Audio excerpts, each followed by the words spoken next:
Hizb ut তৌহিদ নাকি জামাতে সৃষ্টি করেছে। এরা অজ্ঞ জাহেল, এরা মূর্খের মতো কথা বলে। অন্য জায়গায় যায় বলবে কি ইয়াহুদিরা বানিয়েছে, অন্য জায়গায় যায় বলবে কি খ্রিস্টানরা বানিয়েছে। মানে এক এক জায়গায় এক এক কথা বলে। জামাত হিজবুত তৌহিদকে সৃষ্টি করে নাই, হিজবুত তৌহিদকে সৃষ্টি করেছেন আল্লাহ, এটা ওরা বিশ্বাস করে না।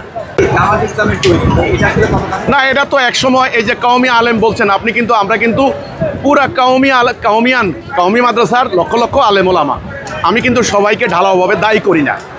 এটা কিন্তু আমি আমার সব বক্তব্যে বলেছি। বহু কওমি আলেম আছেন আমার পক্ষে, আমাকে সমর্থন দিচ্ছেন। তাহলে কাউমিয়ান বলেই আমি তাদেরকে মানে বিরোধিতা করব না। একটা গোষ্ঠী, একটা বিশেষ গোষ্ঠী, এরা পলিটিক্স করে, এদের নানান ধরনের স্বার্থ আছে। এরা গতকালকে কেআইবিতে যে কথাটা বলেছে যে হিজবুত তৌহিদ নাকি জামাতে সৃষ্টি করেছে, এরা অজ্ঞ জাহেল, এরা মূর্খের মতো কথা বলে। অন্য জায়গায় যায় বলবে কি ইয়াহুদিরা বানিয়েছে, অন্য জায়গায় যায় বলবে কি খ্রিস্টানরা বানিয়েছে। মানে এক এক জায়গায় এক এক কথা বলে। জামাত হিজবুত তৌহিদকে সৃষ্টি করে নাই, হিজবুত তৌহিদকে সৃষ্টি করেছেন আল্লাহ, এটা ওরা বিশ্বাস করে না। হিজবুত তৌহিদের প্রতিষ্ঠাতা ইমামুজ্জামান জনাব মোহাম্মদ বাইজিদ খান পন্নী, উনি উপমহাদেশের প্রখ্যাত পন্নী পরিবারের সদস্য।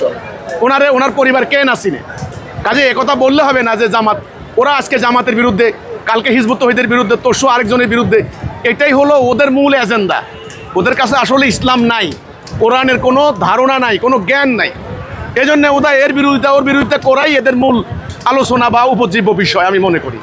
তাই এটা মিথ্যা কথা, এটা অনুমান নির্ভর কথা। হিজবুত তৌহিদকে জামাত না, আল্লাহ রব্বুল আলামিন স্বয়ং হিজবুত তৌহিদকে সৃষ্টি করেছেন এই ধর্ম ব্যবসায়ীদের বিনাশ করার জন্য।